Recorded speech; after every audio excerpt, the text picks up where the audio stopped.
वासुदेव बळवंत फडके विद्यालय मराठी माध्यमाची मुलं इयत्ता 5वी ते 7वी गट। आज आम्ही नारदीय कीर्तन सादर करणार आहोत।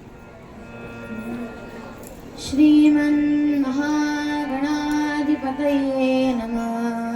वक्रतुंड महाकाय सूर्यकोटि समप्रभ निर्विघ्नं कुरु मे देव सर्वकार्येषु सर्वदा।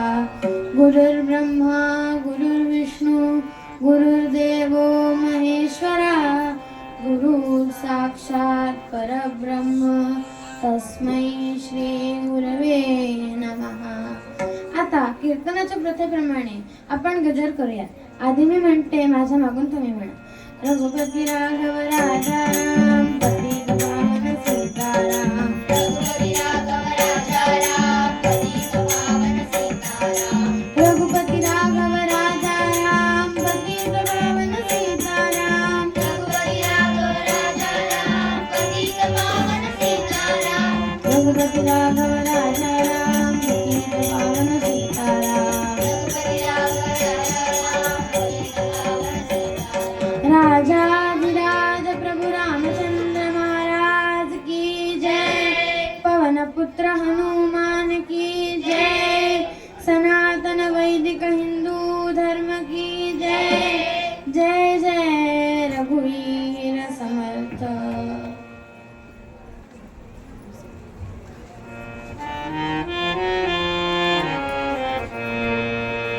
देवजवळी अंतरे,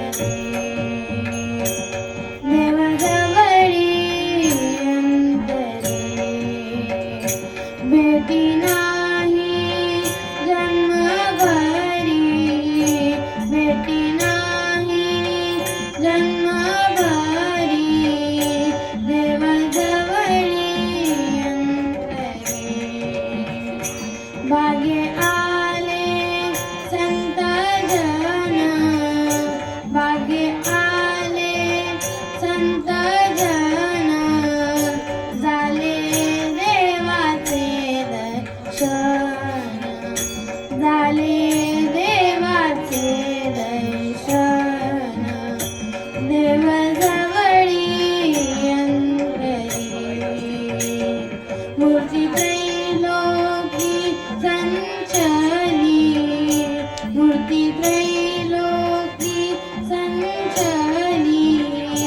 दृष्टी विश्वाची चुकली, दृष्टी विश्वाची चुकली। देवजवळी अंतरी, रामदासी योग झाला, रामदासी योग झाला। देही देव प्रगटला, देही देव प्रगटला। देवजवळी अंतरी,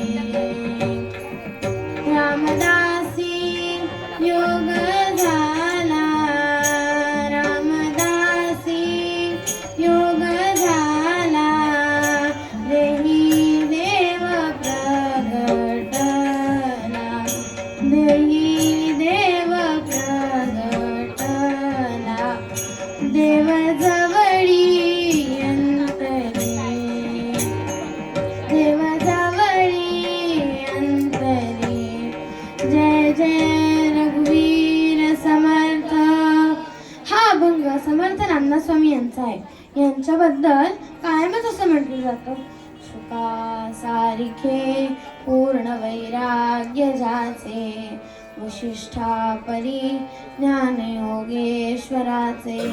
कवी वाल्मिका सारिखा मान्य ऐसा, नमस्कार माझा सद्गुरु रामदासा। जय जय रघुवीर समर्थ। रामदास स्वामी अभंगाच्या पहिल्या चरणात म्हणतात, देवजवळी अंतरी भेटी नाही जन्मभरी। म्हणजे काय? देव हा आपल्या जवळ आहे, मनात हृदयात अगदी तिथे तिथे सगळीकडे। पण मात्र कितीही जन्म गेले तरी त्याची भेट होत नाही। पण हे का होतं? आपण देवाची पूजा करत नाही, रामरक्षा म्हणत नाही, भीमरूपी म्हणत नाही म्हणून. हे कोणामुळे होतं किंवा कोणामुळे घडू शकतं? तर ते संतांमुळे. संत आपल्याला भक्तीच्या मार्गाकडे वळवतात आणि नामाचं महत्त्व सांगतात. म्हणूनच रामदास स्वामी अभंगाच्या दुसऱ्या चरणात म्हणतात, भाग्य आले संतजन झाले देवाचे दर्शन. रामदास स्वामी अभंगाच्या तिसऱ्या चरणात म्हणतात, मूर्ती त्रैलोकी संचली दृष्टी विश्वाची चुकली. म्हणजे काय? देव किंवा देवाचं अस्तित्व हे सगळ्या चराचरात भरलेलं आहे, पण मात्र आपल्याला ते दिसत नाही, कारण आपली बघण्याची क्षमता नाही, दृष्टी देखील चांगली नाही आणि पात्रता पण नाही. तुम्ही ती भक्त प्रल्हादाची गोष्ट ऐकलीच असेल. त्याच्यामध्ये देखील त्याचे वडील म्हणजे हिरण्यकशिपू त्याला विचारतात, तुझा देव ह्या वस्तूत आहे का, त्या वस्तूत आहे का? तर भक्त प्रल्हाद म्हणतात, हो माझा देव सगळीकडे आहे. तर मग त्याच्यावरती हिरण्यकशिपू त्याला म्हणतात, तुझा देव या खांबात आहे का? तर भक्त प्रल्हाद म्हणतात, हो या खांबात पण माझा देव आहे. आणि मग हिरण्यकशिपू तो खांब फोडतात आणि त्याच्यातनं नरसिंह अवतार बाहेर येतो. म्हणजे काय?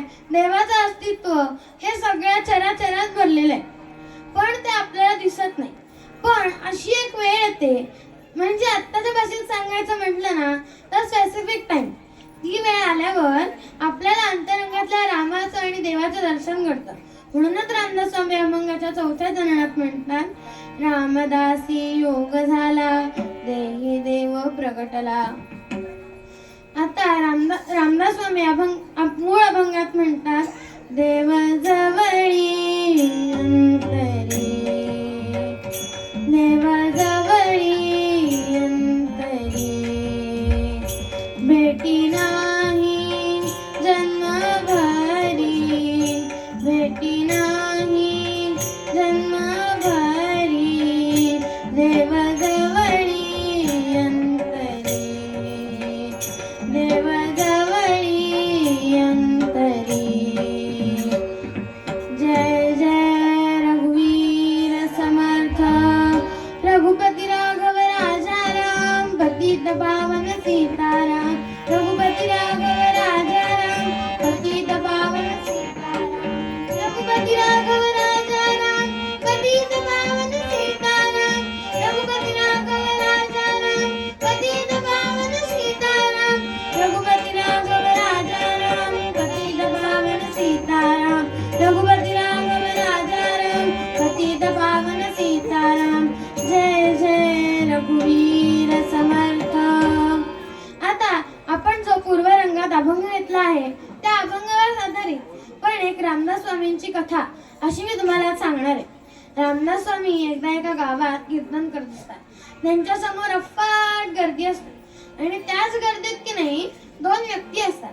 त्या आपापसात बोलत असतात आणि त्यातली एक व्यक्ती म्हणते, या व्यक्तींना म्हणजे रामदास स्वामींना कुठेतरी बघितल्यासारखं वाटतंय.